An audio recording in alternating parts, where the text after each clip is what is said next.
Hello everyone, today we talk about medieval German-Hungarian warfare. We stick to the years 1000 to 1300. It is a general introduction to the main clashes between Germany, mostly, and the Magyars. After the first major encounter in the 10th century, last year I made a video on the Battle of Riade. We read sort of reconstructed the battle for what is possible from primary sources, but we obviously extended that in some broader political, strategical, moral, cultural terms that we already addressed in many videos we made already on the importance of the Magyar-Slavic frontier, the eastern frontier of post-Carolingian Europe, the general development of Hungary also, and especially after Riade, Lechfeld, the pretty underrated Bavarian role in the grinding of Hungarian power during the 10th century, not only because in Burgundy, in southern Italy, the Magyars did suffer different reversals, and if anything, we have the entire military history to browse. We have to narrow things down to specific times and spaces in order to get sort of the whole picture right. It's obvious that we will cover all the various military engagements that we describe here and others, as we normally do on Schwerpunkt. If you look at my playlist, of course, you know that we take this task quite seriously. I will try to maintain sort of digressions at a minimum for this topic, because there would be really a lot to say of the aforementioned sort of background, context, and so on. The military relationship between the Holy Roman Empire and the Kingdom of Hungary between the death of Stephen I, essentially in 1038, and the final Habsburg investiture with the former Babenberg lands in 1282 was neither a single continuous war nor a simple story of imperial aggression against Hungarian independence. There is actually much of that, and it's actually a positive thing in Western terms, we will see now. In any case, we're rather looking at a long sequence of distinct campaigns in which emperors repeatedly attempted to exploit Dynastic divisions, restore favored candidates, exact homage, or acquire neighboring duchies, while Hungarian rulers and princes responded with a remarkably consistent set of defensive measures, scorched-earth tactics, that are, in this sense, actually strategies, like the same strategic use of the Western gyepű, that is the wide, deliberately uninhabited and fortified outer border zone of forests, marshes, felled trees, artificial edges, ditches, and watchtowers that stretch from the Danube band to Transylvania. This had been established in the 11th century, or by the 11th century. It was an inferior thing as a layered defense system guarded by special border troops, including what you find in Latin sources as speculatores, and serving as Hungary's first line of defense against Western invasion. You have rapid mobilization of light cavalry and steppe auxiliaries, and the frequent involvement of other powers as well, because we can't speak here of German-Hungarian wars in an isolated sense. You have to look at the Poles, the Czechs, the Ruthenians, and the Cumans.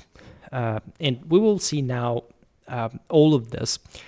First, let's reflect on what we just said, because from one side you have mostly medieval Germany. Here we talk about the Holy Roman Empire, in the sense that emperors, kings of the Romans, and so as such also kings of Germany, fought against Hungary.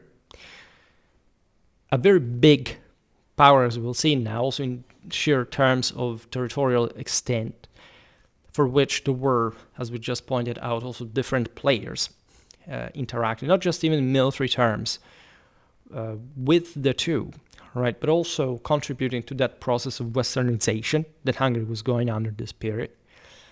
As for the Holy Roman Empire, we know that it was a massive extent as well of, however, different realms. In this case, we focus mostly on Central Europe, where the German kings were elected, as we just said, as Holy Roman Emperors and claimed universal authority ideally over all other Christian rulers, especially in Latin Christendom. But in any case, that had to be imposed, like on all the rest. We will talk a bit more. Of course, I have some videos incoming about other wars. For example, at this point, most famously the ones that the Germans were waging in Italy, that were essentially by far the most important in the picture, and that did have an important role with Hungary, because the spaces here are very important. The reason I make these videos is also focusing on the expenses of our Europe in a sort of deep cultural, international intertwinement, but also in a very different sort of individual sense, right? They all had different and relative roles with one another, we'll see now. I also made multiple videos about the historical regional situation. We talk about Hungary across the centuries. Also, we covered all sort of Germany in its de facto princely autonomies at this point. When we look at the Kingdom of Hungary, this was actually not much less divided system, if not in namely institutional terms, right? There is a difference between not just Western Europe, because here we're looking also at Germany, that is largely Central Europe itself, but in this sense, the German world as a bit the domineering one on the entire sort of Central and tendentially even Eastern, Northern European. This is very underrated, and we will likely make more videos about German intervention in Scandinavia, in Northern Europe, if anything, aside from the Baltic Crusades, but probably in the Jutland, etc., for reasons that mostly concern the relative fragility of these systems, right? Western Europe was much better built up, statally-wise, and in Central Europe, a bit like the hybrid of this compared to these other monarchies that will end up essentially, including the German one, exploding in an elective sense.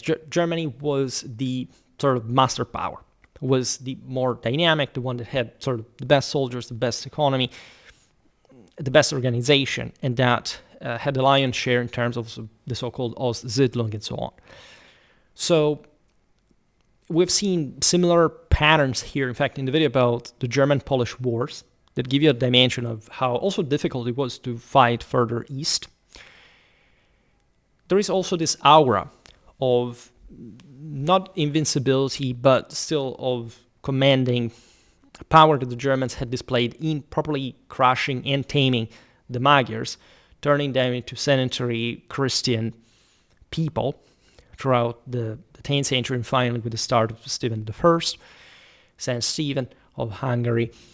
There is all a spiritual koine almost in Central Europe, like countries like Germany, Poland, Czechia, Hungary share really a lot in terms of sort of the history of evangelization, different saints that before getting martyrized had peregrinated these countries. These are the digressions that I'm promising myself and you not to indulge in. But again, it's important because it does give you a sense of depth, right? The fact that this is not a paradox game of some sort. This is real, right? It is much deeper and wider and complicated, but also positively manageable than one would think, just two sort of countries against one another. The Kingdom of Hungary was, at this point, an independent Christian monarchy founded in the Carpathian Basin, as you know, by the Arpad dynasty. The ruling house descended from the Magyar leader Arpad, who led the conquest around 895-96, and whose members governed until 1301. I also made some videos about, in fact, also the later Angevin takeover, etc. Right? The relations between the Germans and the Hungarians were very complex, in part for this sort of Jungian and Freudian reasons. At the same time, at our start date here, it is fair to say that the German-Hungarian traditions mostly revolved, of course, around the shared frontier, southeastern Germany, western Hungary.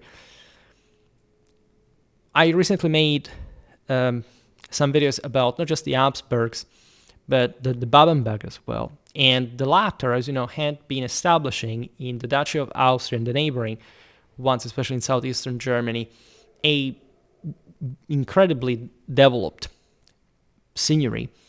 It was the marvel of Germany in terms of administration, of state-owned model, etc. Everybody wanted to take over it, and it ended up in Habsburgic hands, but also would become object of a contested object, in fact, not just between the Germans and the Hungarians, when the Babenberg dynasty extinguished in 1246. The Babenberg were essentially Franconian margraves in origin and later dukes that governed the Mark, eventually Duchy of Austria from 976 until their male lines extinction.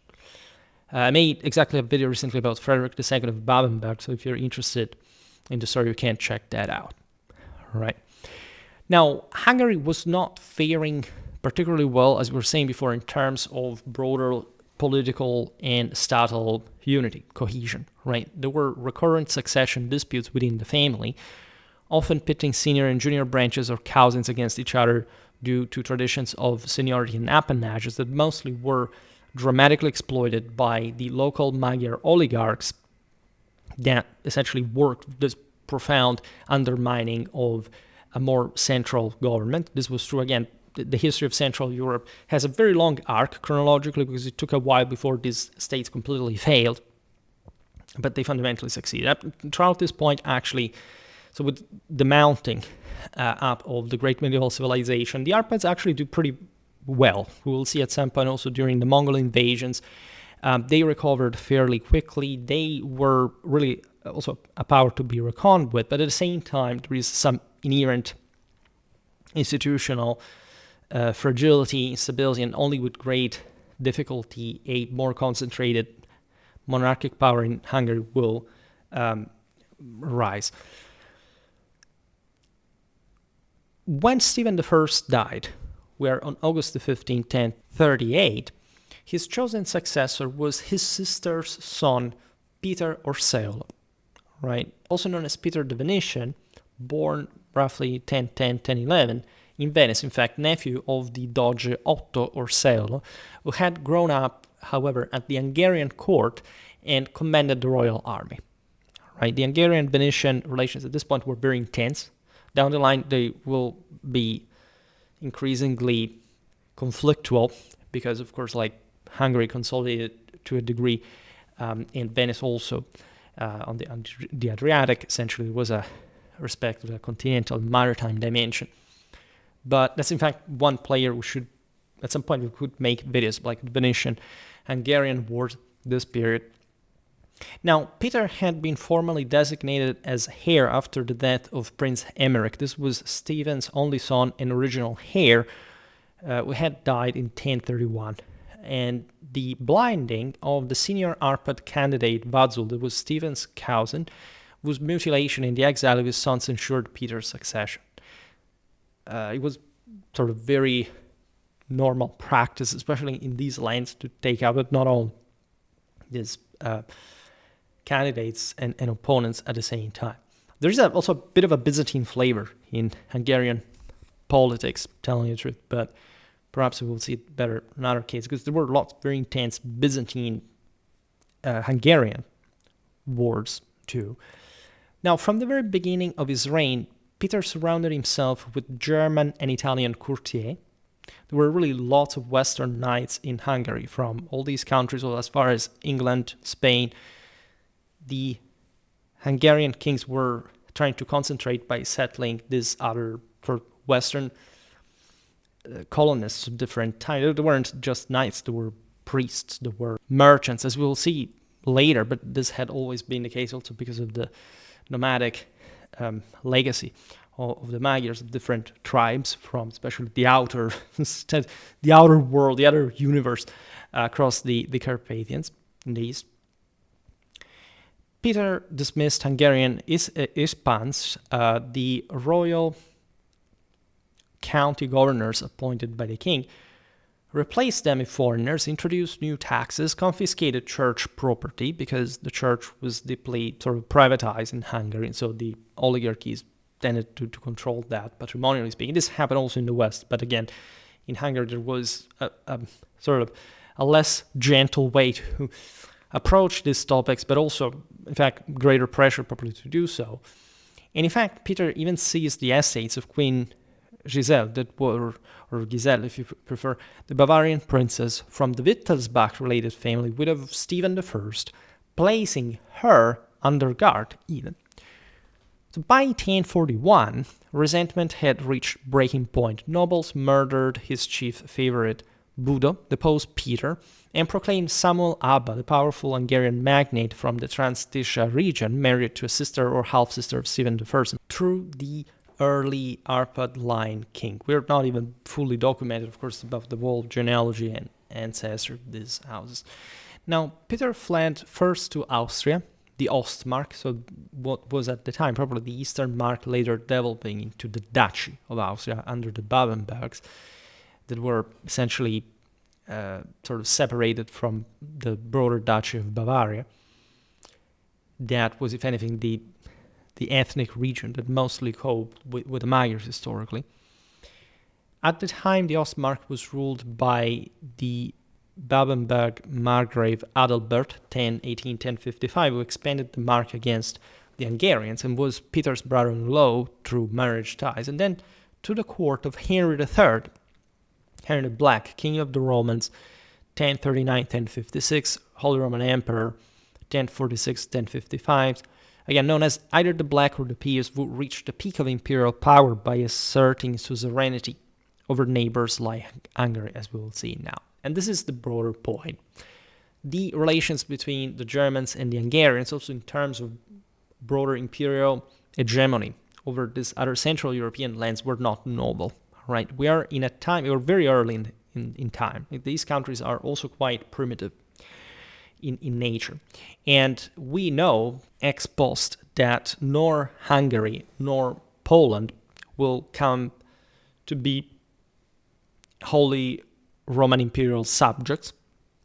There are some moments of sort of recognition that were not to last, as we will see now. But at this point in history, the Germans thought that these lands could be brought under the Roman eagles, and that, in fact, imperial authority could be formally extended over such subjects to be. Now, because of the casus belli we just described, Henry III launched his first Hungarian campaign in early 1042, advancing along the left bank of the Danube as far as the Garam, the Hron River, in present-day southern Slovakia, at the time understood as Upper Hungary, even though it was an area, because it was part of the Kingdom of Hungary that acted more like a broader empire, as the Crown of Hungary controlled various territories. This was technically part of the Kingdom of Hungary, but it was also populated by lots of Slavs. In fact, also the formalization of Upper Hungary, as we've seen in our videos about medieval Slovakia, will sort of come into place only gradually in a more firm sense. Mostly these were lands that the Arpads gave in appanage to this or that pretendant, from which also rebellions against central power from this, again, other Arpad members started from. It's unsurprising in the sense that the Germans invaded, especially from there, because Slovakia, so modern-day Slovakia, is this, it basically connects to the Sudeten up to the Carpathians, right? So there is this line that the Ostsiedlung would actually follow, because many German colonists were essentially settling in these areas that were also rich in sort of resources and so on to extract with their own technological means. In the south, you have the Carpathian Basin, the Pannonian Plain, and that's more the steppes where the Hungarians lord over from, in part maintaining some semi-nomadic lifestyle, especially at the beginning of the 11th century, like in these cases. And that's a very interesting axis, say, of especially a vector of route of penetration for these campaigns in Hungary that can consolidate, in fact, a foothold further east. Henry devastated the border regions, but withdrew after installing an unnamed Hungarian exile as temporary governor because the population refused to accept Peter's restoration. Naturally, we're skipping all the broader details even because there's all a political context internally, and we've partially even seen it already in the videos about medieval Hungary. And naturally, these campaigns, as we will see now, are mostly about this. There is a corner, right, between Germany, Hungary, and Bohemia that will instead become, as you know, a Holy Roman Imperial subject, albeit with great autonomy. Because this was probably a frontier civilization. And mostly the area of the Mark, the Morava River, will become an habitual battlefield for all of these peoples. And there isn't there much you can sort of build on, because it's more like, it's not totally a wasteland, but it becomes so, a bit like some parts of the Iberian Peninsula hinterland during the Reconquista due to prolonged warfare that devastates pretty much everything. And these are very strategic areas, however, since the migration era, we've seen them, I don't know, at the time of the Longobards and the Gepids. It's something that will continue. We've seen it also before, like with the Romans, the Germans, the Dacians, the Sarmatians.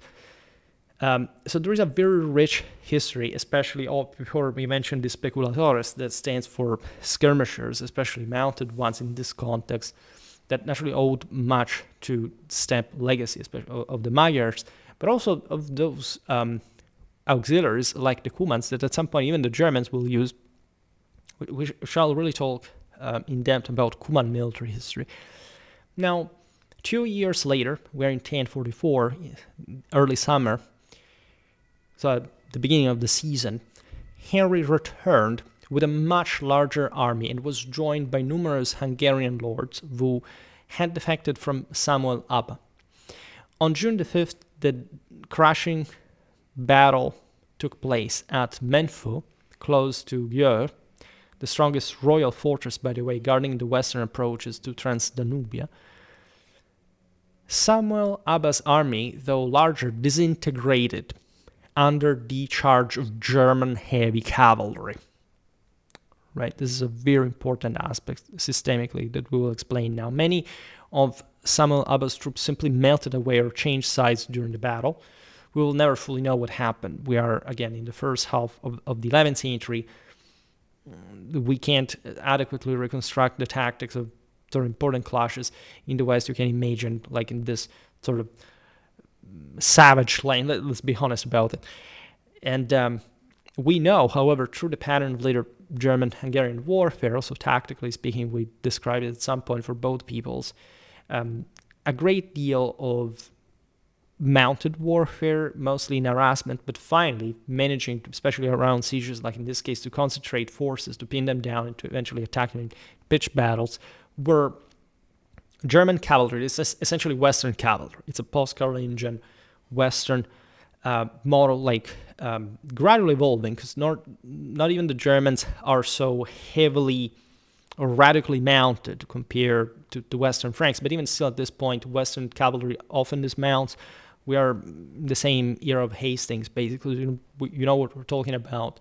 Cavalry will not gain fully upper hand in the West in this sense until the mid-12th century, right? At this point, it was already dominant, but there were instances in which infantry that were often the same dismounted knights could do something about it. And this is especially the case in the heavily forested, swampy areas across Central Europe, right? We'll talk more about German warfare in this sense, all right? The same decades of the Battle of Civitate, for example, that we recently hinted at in the video about the Normans and the famous Swabian 1.5-handed swordsman fighting on foot against the cavalry of the Western Franks, basically. But definitely, if we take the relative terms, Germans versus Hungarians, definitely the Germans have heavier cavalry, and they have already proven that at the time of Henry the Fowler, at the time of Otto I, and even in the previous generations, because here we start from 1000, but it's not like there hadn't been other clashes before. And the tendency was here to presume that launching these mostly inconclusive in terms of overall conquest of Hungary campaigns would bring, in fact, the Magyars at some point to be subjected to the Holy Roman emperors, being dependent on them beyond, in this sense, through independence. But it was much more complicated than it seemed. Abba, after his defeat, fled the field, but was soon captured and killed.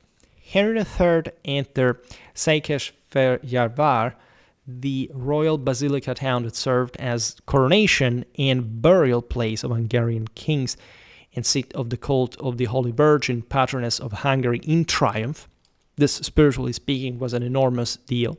He restored Peter, Orseolo, and received the personal homage of the leading magnates and lesser nobles. Naturally, the German issue, it's a bit debated in strictly nationalistic terms, a bit think about during the Hussite Wars.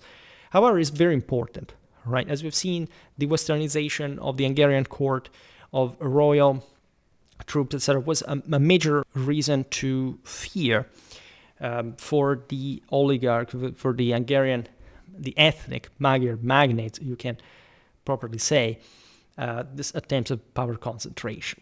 So as we've seen, the war had started because of an insult to the German queen that also entailed some, here particularly in Hungary, just nascent dynastic issues. And so the Germans feel compelled to intervene. Naturally, they have lots of issues going on, and especially in the following decades, that will be the case. The Hungarians were a bit spared by Teutonic fury because of, say, the investiture controversy and so on. As we said here, Henry also had a major display of power. He received the personal homage of the leading magnates and lesser nobles. It's as if Hungary at this point had been conquered, right? But naturally not for good and not in a permanent sense. The Germans had to come back to Germany, and Magyar politics would basically take over once again. Now, on Whitsun 1045, Peter publicly acknowledged imperial suzerainty by handing his royal lands to Henry, who had crossed the border again specifically for the ceremony. This is an enormously loaded archetypal action, right? This word, the Gungner, if you want, of Walden is exactly here what the Magyars recognize to the higher ruler, at least in this strict political sense, this essentially German puppet monarch. Hungarian sources remember this moment as the clearest instance of the kingdom becoming an imperial fief. In fact, you can argue that at some point it technically did become part of the Holy Roman Empire. There is this ambiguity, right? It's a similar thing for Poland, but even more pronounced, telling the truth. Also because the historical Ostsiedlung direction, I guess, in the more viable and especially speedier way, had gone down the Danube, hadn't been mostly the continental one towards Poland. It really was Southeast German, mostly nature. Those were also some of the more developed areas of Germany, and especially vastly expanding ones. And Hungary was just there. So the entire Hungarian political, strategical, institutional profiling will be partially a consequence of such German threat, right? The recognition of the Kingdom of Hungary as a Holy Roman imperial fief was, however, short-lived because of the inherent volatility, not just of the sort of German politics, but and of course, like the Magyar settlement in their own land, but also international issues. Peter's second reign was even more unpopular than the first, however. He introduced elements of Bavarian law that was more advanced and continued to replace Hungarian office holders with foreigners and showed no willingness to conciliate native aristocracy.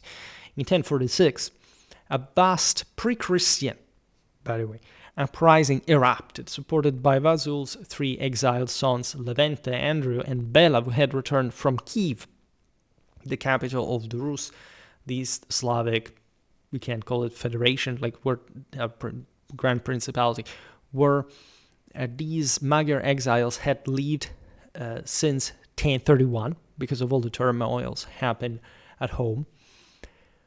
The relation between Hungary and the Ruthenian lands, and especially the more sort of western ones of the Ruthenian Palatinate, we described in multiple videos, and we'll surely make a video about sort of warfare between the two. Very interesting frontier with great continuum that, as we'll see at the very end, will also have an impact on Austrian history literally from Galicia. The uprising was supported also by Poland. The most clamorous thing here is that the opposition to Peter Orseolo was felt as also an opposition to the Christianization of the country that had taken place, as we've seen, just from not even a couple of generations, and in some ways, and especially in the fringes, in very superficial ways. Hungary was to be sort of fully Christianized at some point, and surrounding lands were also doing so. So more than a strictly anti-Christian uprising, just like a religious expedient to make political leverage. But it also speaks of how truly primitive Hungary was. We tend to sort of, for Hungary maybe it's a thing like, but probably the broader Central European world, right? And how recently it had been evangelized, how far it was yet to bonify, to deforest. Like it will take, basically, this will never even be fully completed in medieval times if you think about that, if not maybe for Germany. But we're looking at vast communities still living out there, right? Severed from, this was not even a land with any substantial urbanization. I mean, even the Roman lands in Hungary had historically been mostly like fortified outposts that hadn't been a strong metropolitan culture in general. You can imagine the communities of Transylvania that we start knowing better through the sources only for far later. The Germans will be eyeing these places at some point. This is also the paradox we've seen for the Byzantine Empire, also in the videos about Norman Byzantine warfare, that these kingdoms, these rival kingdoms to the Western ones, we can argue from a directional sense, will still need Western knights, right? Today we will not actually look at it because it sort of didn't fully escalate, but the Hungarians at some point settled, just like the Poles will do in Prussia on their own side, in Transylvania in this case, in the Eastern Carpathians, the Teutonic order, right, born in the Holy Land, that will be dislodged before it would start taking over everything. There could have been a big Teutonic order somewhere in today's Romania, as opposed to today's Poland and surroundings, right? But the Magyar kings were swift enough to recognize that even though the Germans were terribly efficient at especially fencing off like the nomads from the east, but they were in fact too dangerous, and they were at that point obliged to flee, and that's where they went over to Poland, right? And there are similar instances of this, like, I don't know, the Norman Knights of Balliol in Amazeia. I made a video about that. The Byzantines dislodged after Manzikert, where they had been working pretty well in fencing off the Seljuk advance, because Manzikert had not actually opened Anatolia directly. And it's in fact at that very point, when the Normans are removed, that the Seljuks will swarm across Anatolia. Naturally, very different, even though not extremely remote, geographically speaking, comparisons between Anatolia and the Carpathians. Now, Peter attempted in this reversal to flee towards Austria, but was intercepted. His pursuers besieged him for 3 days in a fortified manner at Zamoy in Fejér County, killed his last defenders with arrows, captured him alive, and blinded him, just to continue the habitual practice. 14th century Hungarian chronicles unanimously state that Peter died shortly afterwards from the ordeal and was buried in the Cathedral of Pécs. When you hear like his eyes were carved out and he was closed into a monastery, and you hear anything from him anymore, but they often died just because of this trauma. Pécs was the episcopal seat and chief city of southern Transdanubia. Only the early 12th century Bohemian chronicler Cosmas of Prague claims that Peter survived. In around 1055, married Judith of Schweinfurt, the widow of Duchess of Bohemia, as a deliberate insult to the Czechs, by the way. So that's also an interesting rivalry. There will be consistent also Bohemian-Hungarian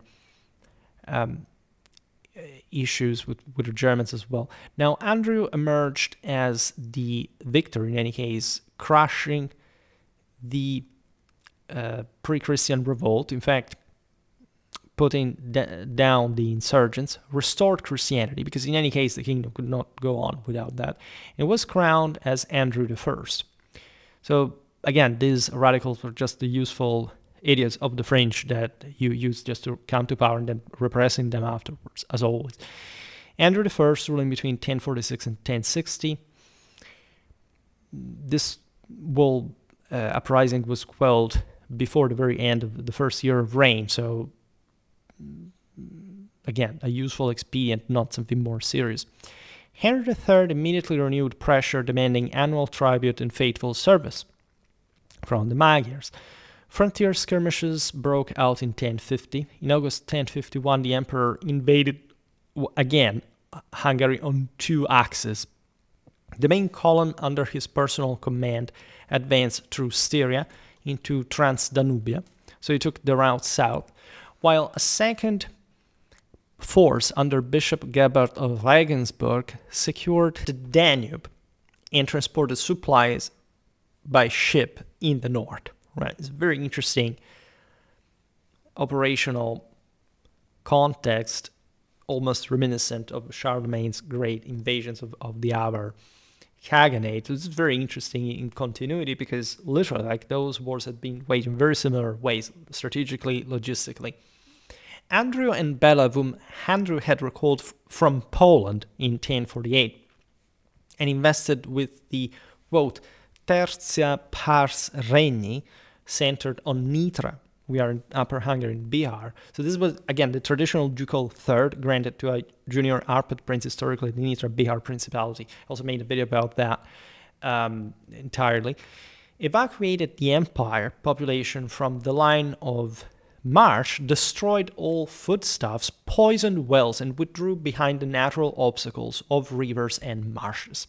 This is what normally also the Western Slavs had historically been doing, except here we're talking actual steps, environmentally speaking, and there is much more, in fact, nomadic flavor to it. In fact, Hungarian light horse archers and pechenegs, known in Magyar as besenyő, so these were Turkic people, steppe auxiliaries that were around and co-opted by the Hungarians, harassed the imperial columns day and night. This is also pretty typical, shooting poisoned arrows, throwing lassos into the tents and disappearing before the heavy cavalry could engage. This is not, you don't have to be scared by that because, yes, it's unnerving, but still, again, this bulkier German force for a more sort of stabilized, politically developed, socially affluent world, after all, is more robust. War is a pretty nasty business anyway. Odds, especially the bigger the campaigns are tendency more balanced. The more the Germans advance, naturally the weaker and more exposed they become. It's incredible here to see how similar, again, the Magyars were in general, like any other people telling the truth, but also to the neighboring Slavs in tactics and strategy. We discuss them from the strategic and also Leo the Wise says tactica, because things had not really changed that much in those centuries when the sort of the same Leo describes this broader Hunnic peoples just remain, like the classical trope there, also talking about the hours after the strategic, because those had already arrived, then also the Magyars did. And we know how similarly this warfare worked across centuries. We also made specific, distinct videos about each of these people's tactics, so if you're in armies, we'll keep doing that. Now, when the Germans reached the Vajrtes Hills, this forested range north of Lake Balaton, Bela intercepted a courier and sent forged orders in the emperor's name, recalling the supply fleet to Regensburg. It's a bit of a sort of rocambolesque explanation. Naturally, we don't have to believe everything, but you can imagine how complex and difficult coordination between the two columns was, right, from the German side, how sort of the Magyars could broadly take advantage of at least some of its weakness. Deprived of provisions, the imperial army began to starve. Men and horses died in large numbers, and retreating troops allegedly discarded their heavy armor in the hills, giving the range its later name, Vártes. In fact, it means armor.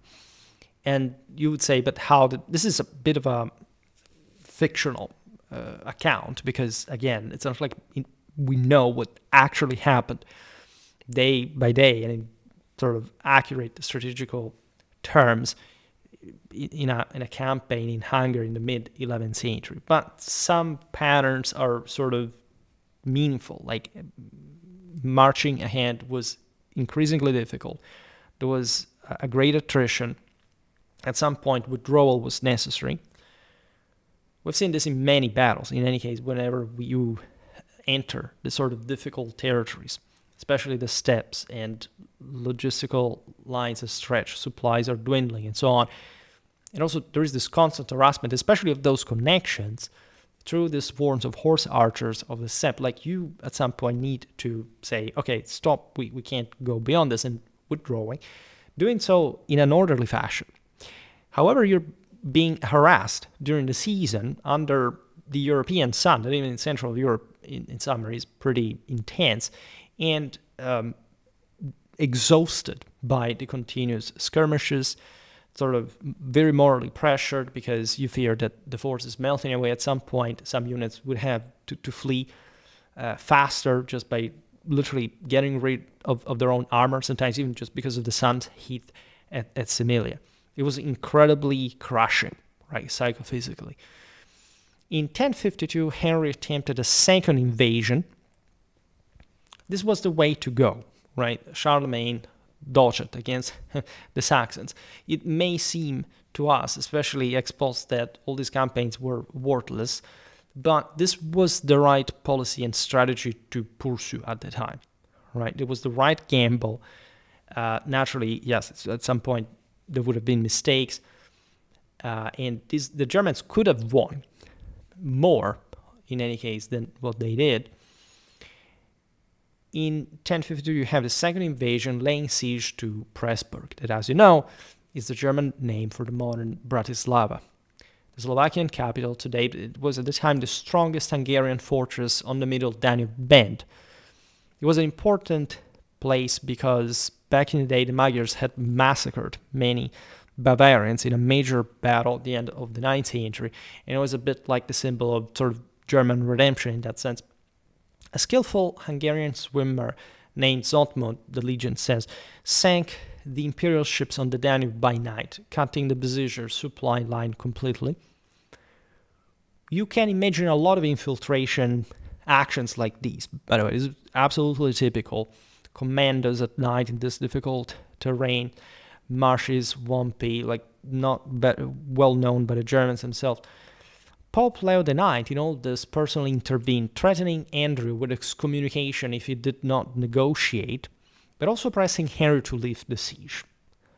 The underrated aspect about papal policy in the Middle Ages is how much they pushed for putting an end to wars between Christians. There are naturally more concrete political reasons, and we will see it, if anything, better in another video, but here the emperor withdrew empty-handed. Andrew subsequently refused to honor any of the promises he had made under duress, and even concluded an alliance with the rebellious Bavarian Duke Conrad I. German politics is also pretty messy at this point. Remember that here we're talking about the Salian emperors, and the Bavarians were, in a sense, yes, invested also in the expansion against Hungary, but sometimes rebelling also against the German rulers themselves. Henry III never again campaigned against Hungary. Andrew's decision in 1057 or 1058 to have his young son Solomon crowned, partly to secure the boy's engagement to Judith, the sister of the future Emperor Henry IV, destroyed his previous good relations with Bela. According to the Illuminated Chronicle, the famous Chronicon Pictum of 14th century, Hungarian historiography is a bit fantasy-like, right? Even from this later sources, but still, it's the best we get. Andrew invited Bela to his manor at Varconi in Tolna County and offered him a choice between crown and sword, having secretly ordered his guards to kill Bela if he chose the crown. Warned by a court informant, Bela, it's a story basically, chose the sword and immediately fled to Poland, which is, however, also what happened in terms of the exile. In 1060, he returned with Polish reinforcements, defeated Andrew in battle. The king was mortally wounded and died shortly afterwards, and was crowned as Bela I, by life, if you want, in Hungarian 1060, 1063, where on December 6, 1061, he rises to power. Solomon and his mother Anastasia, daughter of the Grand Prince Yaroslav the Wise of Kiev, fled to the Holy Roman Empire, settling first at Melk, that, as you know, is a Benedictine abbey in Lower Austria, and then seeking Henry IV's help at Regensburg. Bela attempted to negotiate peace, releasing all German commanders captured during the Civil War, including the Margrave William of Meissen of the northeastern Marks, but Henry IV's regents rejected every overture. This shows you how also fluid and permeable and penetrable German politics really was. The expeditions against Hungary had been costly. There were still these imminent prisoners of war. Besides, Italian affairs initially distracted the imperial court. It's only after Anne of Cologne and Adalbert of Bremen assumed the regency in 1062-1063, at a princely assembly in Mainz in summer 1063, the decision was taken to restore Solomon by force. In late August 1063, Henry IV, age 13, on his first independent campaign, marched with Duke Otto of Nordheim along the Danube route. It's always the same, obviously enough, also because we can argue that the Magyar realm does develop across the middle Danube. Sources differ sharply on the sequence of events. The Illuminated Chronicle and Lambert of Hersfeld place Bela's death after the invasion had begun. The Analysis of Tenses and other German sources suggest the invasion only started once news of Bela's death reached the empire. Right? This was in any case the right moment. Political instability, this sort of agricultural lands along the Danube to be ravaged, as the basis also probably of Magyar realm. The Hungarian Chronicle describes Bela being gravely injured when his throne collapsed beneath him and his manor in Domus, on the Danube bend north of Esztergom, and dying half dead already at the creek Kanizspa, near the western border on September the 11th. Now, modern scholarship has seen this as a literary topos, obviously intended to delegitimize Bela's rule by portraying his death as divine judgment or some case, but it's even deeper, right? If you don't have sort of experience with medieval Hungarian chronicles, we will have enough of that in our series about the Markfeld campaign. It will now obviously also address.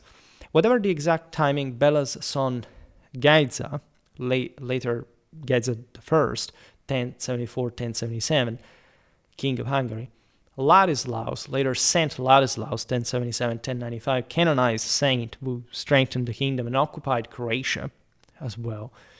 And Lampert, the youngest brother, later Duke and of a reduced Tertia, as we've seen, fled to Poland as soon as the German army crossed the border. The invaders encountered no organized resistance, easily overcame the gyepű marshland with local help from Solomon's partisans who knew the terrain, captured Mozon fortress, that was the main royal stronghold on the Laita-Morava frontier, and marched to Székesfehérvár, where they received a ceremonial advantage from clergy and people, once again, so yet another display of imperial power. Henry personally seated the 10-year-old Solomon on his father's throne, presided over a second festive coronation combined with the crown-wearing ritual, and celebrated Solomon's marriage to Judith. Rich gifts were distributed. Anastasia presented Otto of Nordheim with a magnificent 10th century saber, later known as the Sword of Attila, now preserved in Vienna. Naturally, it's not Attila's sword. No oath of vassalage was exacted from Solomon. Henry again withdrew by late September, as the season was ending, issuing characters near the Fisca on September the 27th. As soon as the German army left, because again, controlling the entire system was unthinkable and would have triggered massive resistance, especially now that the German army was, at this point, intact, but still distant from home. Full was coming, so it was prudent to come back home. Gedza, Ladislaus, and Lampert returned with Polish troops, and Solomon barricaded himself in Mosen. The Archbishop Desiderius, probably Desiderius of Chanad, former abbot of Pannonhalma and the Hungarian prelates, mediated a settlement signed at Győr on January 20th, 1064. The Kausins recognized Solomon as lawful king and received their father's ducatus. There was the Nitrian and Biharian thirds. The cooperation between Solomon and the ducal brothers lasted until 1071. Tensions over the Byzantine campaigns of 1071-72 destroyed the fragile alliance as well. The garrison of Belgrade was the key, of course, Danube fortress guarding the southern frontier today in Serbia, but surrendered to Gedza rather than to Solomon, and the distribution of booty caused open quarrels. Solomon's advisor, Count Witt, German-born courtier and royal favorite, systematically poisoned relations further. Both sides prepared for war. As a consequence, during 1073, Solomon obtained German and Carinthian auxiliaries under Markvart IV of Eppenstein. Gedza sent Ladislaus to Poland and Lampert to Kievan Rus. This is also very interesting. There was a civil war in Hungary, and the various foreign powers and individual noblemen within, of course, this still, again, very fluid political landscape of Europe. Fully fledged monarchies were at this point just barely taking shape in a feudal sense. Individual knights were clientelly called, summoned, right? They had sort of great interest to intervene themselves. Watch the Austrians in particular, because those will in any case exploit these Hungarian weaknesses, and they will sort of enter even some further land in the frontier. Different ways. A truce was supposed to last from November the 11th, 1073 until April the 24th, 1074, covering Lent, which was naturally a moment of hopeful reflection, but Solomon broke it. At a meeting in Scorched-earth Abbey, was a Benedictine monastery founded by Bela I in 1061, Vid persuaded the king to launch a surprise attack on Gedza, who was hunting in the Igfan forest east of the Tisza. This idea that at some point wars, rebellions broke out when the king was involved, like in these big hunting parties. These were true military operations at some point. There were massive hunts that, however, had an itinerant purpose for the court that was hosted by this and that nobleman. In any case, as they needed this also to get their own supplies, right? You would be surprised how self-reliant even the Hungarian court was on game and other natural resources for supply itself. Abbot William of Scorched-earth, loyal to the ducal line because Bela I had founded his monastery, overheard the plot, sent a warning messenger, and when the messenger was ignored, rode in person through the night to wake Gedza. Again, all stories from later historiography. In any case, Gedza tried to reach Bohemia, but was intercepted. On February 26, 1074, the two armies met at Kemeny on the left bank of the Tisza in what later became the Greater Cumania region. We will see it now. Because this was essentially a widely uninhabited land, right, between the Danube and the Carpathians. This is from the side of the Carpathians, but as a wall, there's a steppe area that was infiltrated, in fact, by nomads, also just making the tour north of the Carpathians. In any case, Solomon commanded troops from perhaps 30 western counties plus Carinthian auxiliaries, so you have Germans participating, also from both sides in general, but mostly from this one. Gedza could field only 4 or 5 columns from the Tishan Tul. Immediately before the battle, several of Gedza's commanders, namely Petrut, Bikac, and Zsolnok, defected to Solomon. You always have this level of, again, fluidity. Like we are told multiple times that at some point they switch side during these confrontations and so on, which makes sense. It's just considering the still a relatively nomadic character of certain Hungarian political and strategical dynamics. Gedza nevertheless fought on with a single detachment against overwhelming odds, for which he was defeated, but not killed. In fact, he fled across the frozen Tisza, eventually joining Ladislaus and Bohemian forces under Otto of Olomouc, brother of the Duke Vladislaus II of Bohemia. 3 weeks later, on March 14, 1074, the brothers won a crushing victory at Magyarod. The site is essentially northeast of present-day Budapest. Solomon's army was almost annihilated in the process. He himself escaped with a handful of followers and fled to the Holy Roman Empire. Henry IV, deeply embroiled in the Saxon Rebellion, that is a very interesting chapter in the resistance against the Salians, and during, at this point, sort of the turmoils bring to the investiture controversy, and the opening phase, in fact, of the latter. This, as you know, made multiple videos about it, the power struggle between emperors and popes over ecclesiastical appointments that weakened imperial authority for decades at the benefits of the Hungarians, in this case, could offer, in fact, only limited support to the now losing side. In 1079, Henry still, however, briefly ravaged the western counties and enabled Solomon to retake Moson. By 1080 or 1081, however, yet again, Solomon, completely isolated, abdicated in favor of Ladislaus I in exchange for revenues sufficient to maintain royal state. When he subsequently conspired against Ladislaus, he was imprisoned for the rest of his life.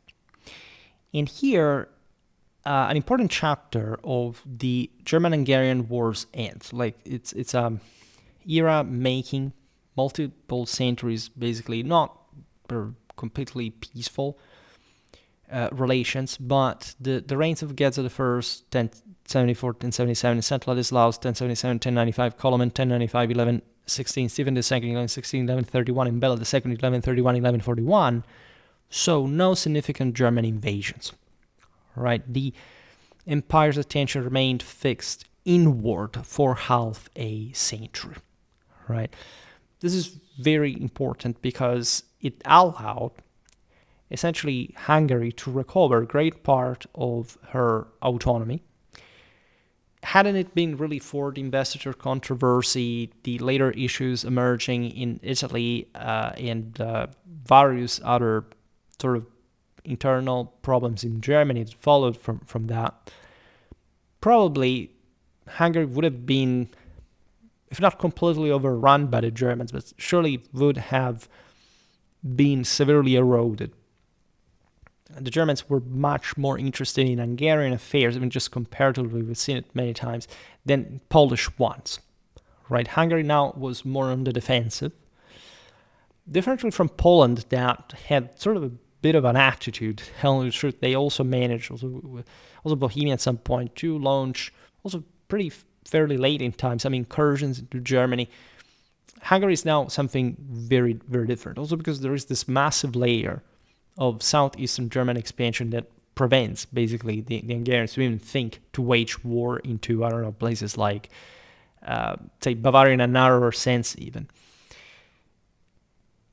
Now, direct confrontation between the Germans and the Hungarians resumed at a large scale because some local skirmishes, general sort of attrition, rivalries, conflicts always existed. And in fact, that frontier was never fully calm or pacified or whatever. Like, these were peoples, and especially combined with one another, simply were incompatible with such a scenario. But sort of a bigger issue, we've partly seen it in the video about, again, Frederick II of Babenberg, resumed only after the extinction of the latter's main line, and the latter house's main line in 1246.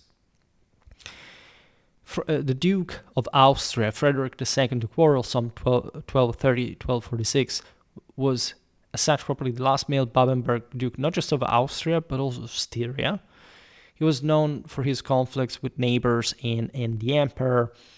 We're in a different time where we have skipped basically 150 years of history that for the two countries was sort of very important in many ways. We're projecting some of the most sort of also more dynamic times, more sort of tendentially subtle ones.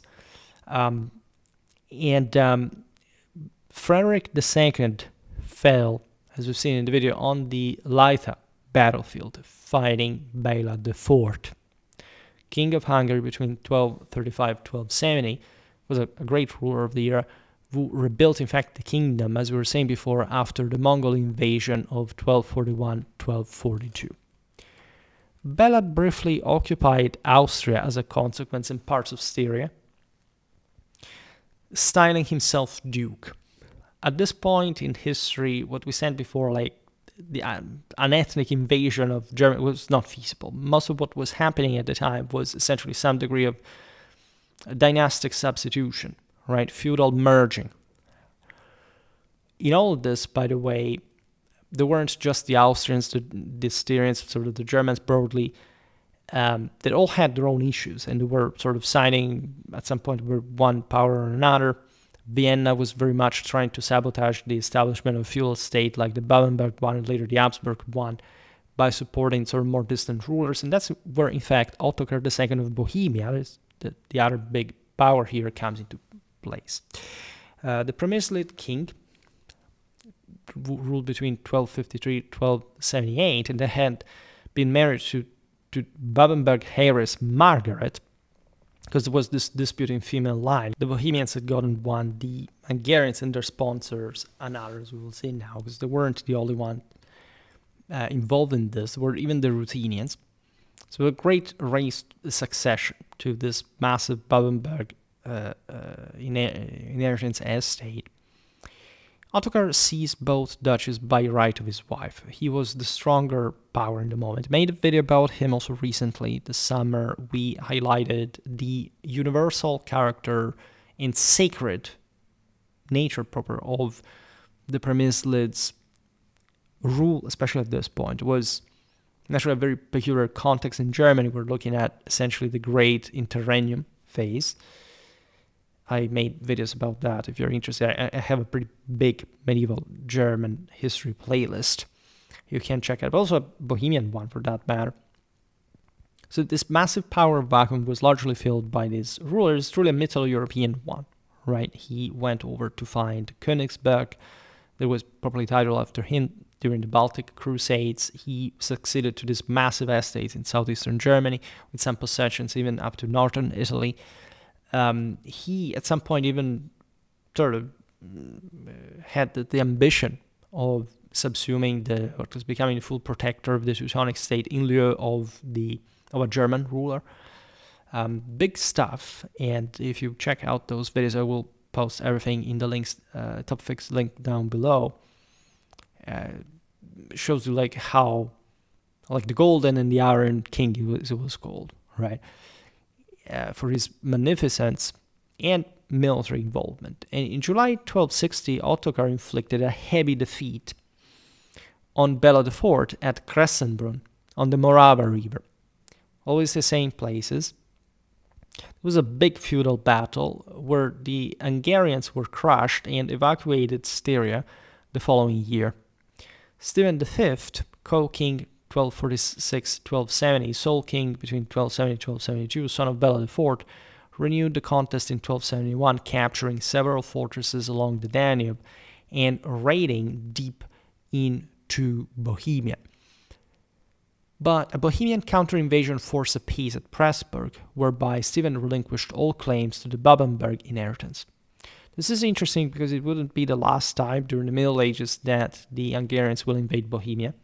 Think about Matthias Corvinus, his Black Army, and also like in general, like during the Hussite wars before that.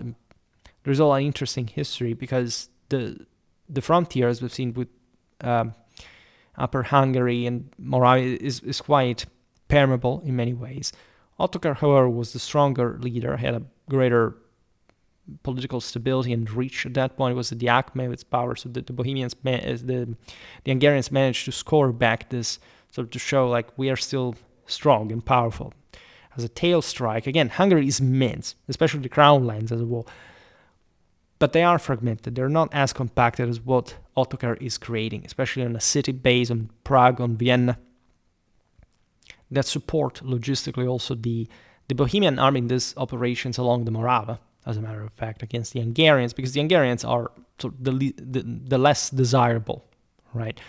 These southeastern German lands want to be ruled by someone powerful enough to protect them, but also, in fact, not too close in power, in fact, like a truly strong German ruler, right? It's only later that Rudolf of Habsburg comes into the scene, as we will see. During the minority of Vladislaus IV the Cuman, King 1270 to 1298, son of Stephen V, and known as the Cuman. His mother was the Cuman Princess Elizabeth. The policy that the Hungarians had followed was to first settle these Cuman, essentially the refugees displaced by the Mongol invasions from the Pontic steppes into, were essentially south of the Kievan Rus, into the Carpathian basin, and mostly actually, yes, the steppe areas we're talking about before within Hungary. And in order to cement some further monarchic power, this thing of settling foreigners is, as we've seen, not just not new for Hungary, but it happened elsewhere at this time. Frederick II of Hohenstaufen had Saracen bodyguards, the North African Hammers had Christian knights, etc. The Cumans were a lot, right? Or immediately most of them horse archers. So they had some core, and mostly actually the king Ladislaus would operate with some Hungarian knights that were loyal to the crown and so on. So having this combined armed dimension was mounted. As the king's army, right? So basically the Cumans at that point could be used as protected by the crown. That was the only one that could make them survive, because the ethnic Hungarian oligarchs were not happy of these savages settling in the steppes there, and the king could sort of have a wide margin of maneuver, mostly fighting with his Cuman army. In fact, Hungarian Cuman raiders repeatedly under his reign struck Austria and Moravia to harass this lands lost, right, that could not control, burning and plundering as far as the environ of Vienna, by the way, that they couldn't quite take, because, as we've seen, the Germans hadn't historically succeeded to wage war deep into Hungary. You can imagine whether the Hungarians could close also what was becoming at this point a very strong city. Vienna and these areas of the eastern market and so on had remained depressed for a long time because of these frontier issues. Historically, the Avars, the Magyars. Vienna, we start knowing about it again from late antiquity to basically the 12th century in any sort of meaningful, important sense. Naturally, it was an important center, Vindobona, Carnuntum, Misor. Those are, together with Aquincum, Buda, as the main strongholds of Pannonia along the Danube. We will talk, if anything, about this frontier in our series about the Roman provinces and frontier in general. The election of Rudolf of Habsburg, as I also discussed in anticipation of the rest of my very long series about my own master thesis back in the day, you have to wait the doctorate. Like, if it is going to be like something like 20 episodes my master thesis, my doctorate, it has to be approximately like 60. And probably it's going to be double for both. Let's not, put limits to providence, of course. Rudolf, as you very well know, was the first Habsburg king of the Romans. 1273, 1291, virtually emperor, even though he was never crowned, he never went over to Italy, even though he planned to do so, right? The poor Count of Habsburg that was elected in 1273 just because the German princes during interregnum, they had been a bit fed up of all these issues. They didn't want a strong ruler that would try to reconquer like the public prerogatives of the Roman monarchy, but at the same time they were especially worried about the overpower of Ottokar II. It was a bit like, as we've seen before, the consequence of that power back. Rudolf, as you know, successfully reversed the balance, but this was fought out. And there are different campaigns. Actually, there's the one of 1276 that successfully took Vienna from Ottokar. It was mostly like an internal Bohemian German strategical issue. Rudolf was specialized, just like his son Albert, in forced marches and so on. Vienna rose against Ottokar, and Rudolf seized that. At that point, he became hyper powerful. The Germans that had supported him defeated him, and Ottokar II attempts to have Vienna rise because there were traitors there, and it fails. But still, he launches his invasion from Bohemia towards Vienna, and Rudolf goes against him, allied with Ladislaus IV, and thus supported by Cuman light cavalry. And this is what gives birth to the famous victory of Rudolf on Ottokar at the Markfeld on August the 26th, 1278. Right, this battle is quite interesting. The Hungarians, the Cumans, better in any meaningful sort of military sense, constituted the first line. This was but this was the largest feudal knights, say the battle of number of feudal knights in history, likely. The other elected are Benevent, Tagliacozzo, and these are basically three big ones. Nobody covers them. I discovered that there's literally nothing meaningful on YouTube about this, and the whole context in particular. I think these videos are quite helpful for that, as a matter of fact. And they basically carried out, hit-and-run tactics, partisan shot, harassment, and so on, against the first line. These were, again, as knightly battles of the time, disposed in depth, right? Different battle lines in depth.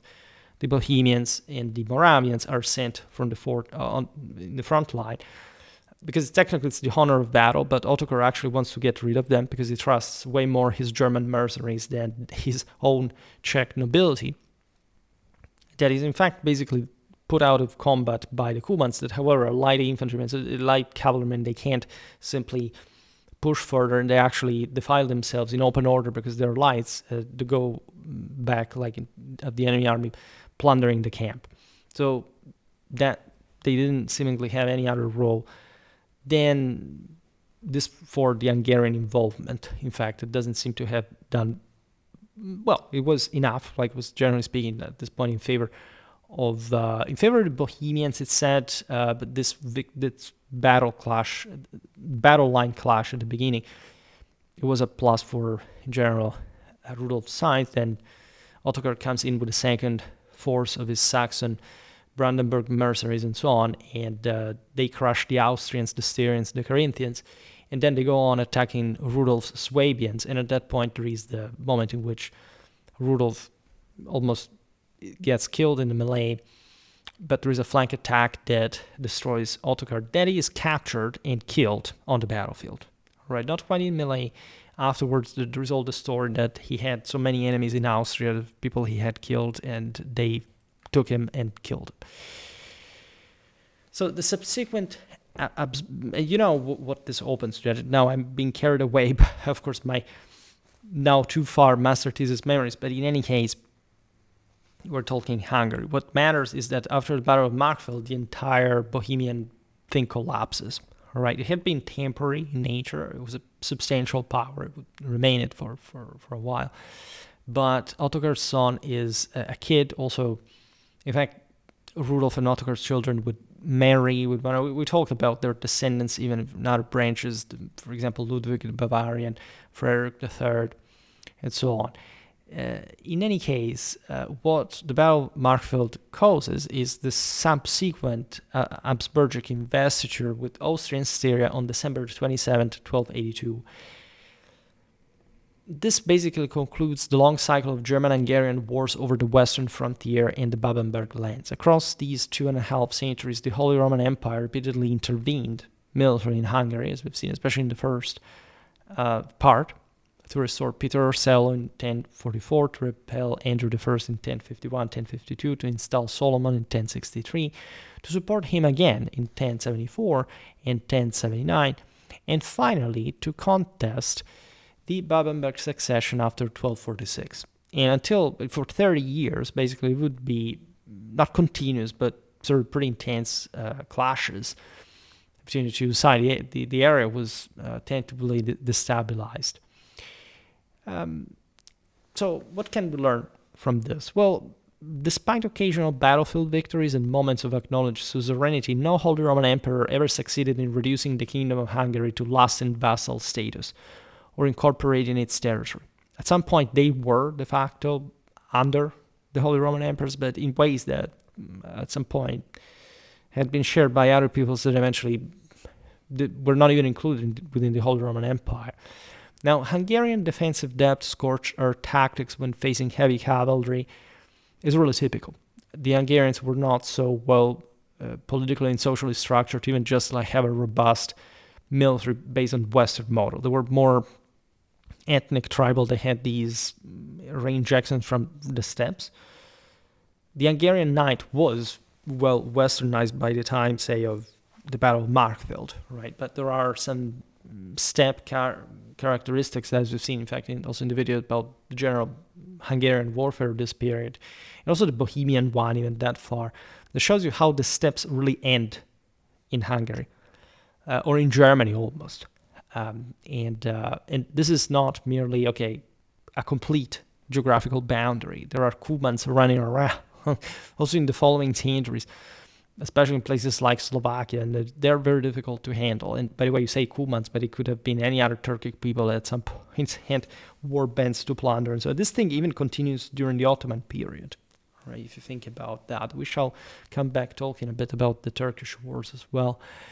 The political leverage provided by the Arpad dynastic divisions could always be turned against imperial protégé, and the frequent intervention of Polish, Bohemian, Ruthenian, and Cuman auxiliaries ensured that by the end of the 13th century, the Kingdom of Hungary had emerged fully independent of imperial overlordship. There will be other times in which, mostly by dynastic sum, you would have Holy Roman emperors that were also kings of Hungary notoriously, all right, or more, and so on. That happens from a very different moment. It sort of starts from here, like in which all these dynasties self-legitimize themselves, because in these states, the oligarchy, as you understand, it's really a problem. The higher nobility prevents a fully fledged state, like by medieval standards, like England, France, etc., to really take off.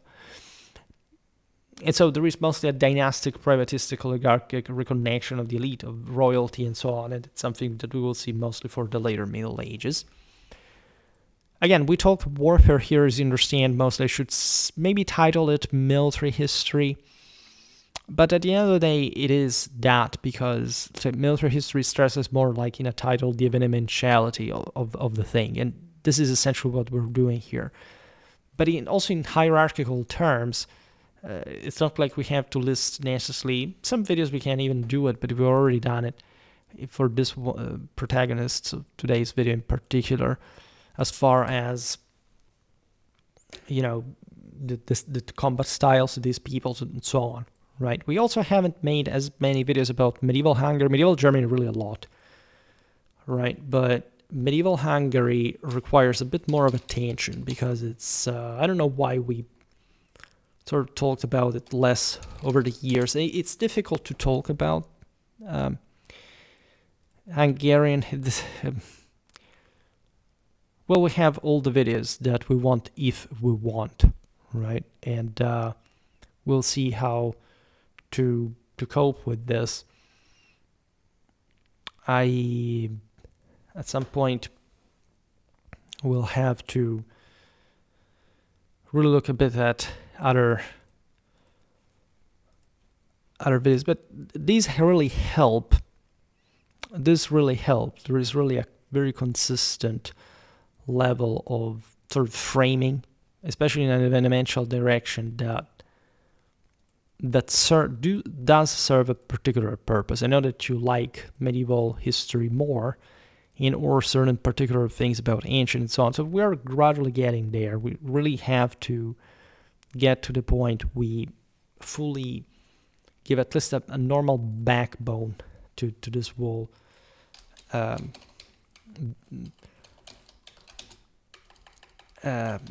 sort of national histories. Here, see, let me check. Medieval Germany 138 videos. This will be the 139. Very well, we'll continue again. Hungary again, too few. It's like 6 times the history of Germany. There's a bit of a disproportion. Also Poland, let me check. Poland, similar. A bit more medieval Poland, no, just 22. Well, yeah, it does. We'll continue. We'll continue with that. There is always great space. We made more about Bohemia, that I know for sure, because I remember for some reason we covered more of that history. Medieval Bohemia, at least 28. Well, even not too much more, but still. I'm really interested to see. Well, however, for today, we'll continue naturally all this kind of stories. For today, stop it here. I just hope that you enjoyed this video. If you did, please share it. Otherwise, leave a like or subscribe to my channel if you're interested in my upcoming content. As always, I thank you heartily for listening to me. I wish you a nice time and see you next time.